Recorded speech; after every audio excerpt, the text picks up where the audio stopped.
think an aspect of consumer debt we need to solve is how do we find immediate solutions for people that are getting into debt troubles because of income insufficiencies. I can see the many possibilities or products and services out there for people who have a little bit more space in their financial lives to be able to deal with their debt, and sometimes that's usually an issue of access or availability or knowledge or shifting behaviors. But when it comes to the fact that there's just not enough money in one's household budget to do anything, how do we start being able to provide some immediate relief in today's world when we're not sure about the policy landscape?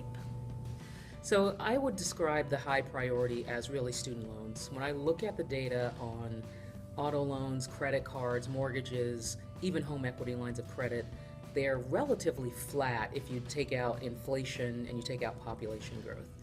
But when we look at student loans, we are on a trajectory where that has grown by a factor of 4 from 2004 to present, to 2017. We're in uncharted territory, starting off a generation of people with this kind of debt at the beginning of their professional life. We have no idea what the impact of that is going to be.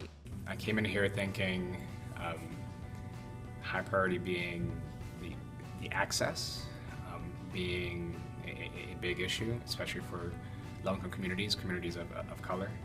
Continues to be an issue, so for me it's a high priority.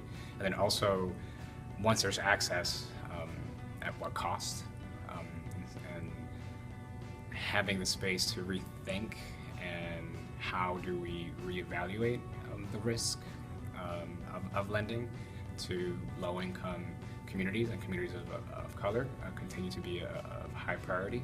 The deeper they dug in these small group discussions and at these peer support teams where the parents connect with one another, the more debt kept coming up in so many different forms. And a survey that they did a couple of years ago surfaced that families felt the biggest issue to ever attaining any kind of economic security and sort of attaining their life goals.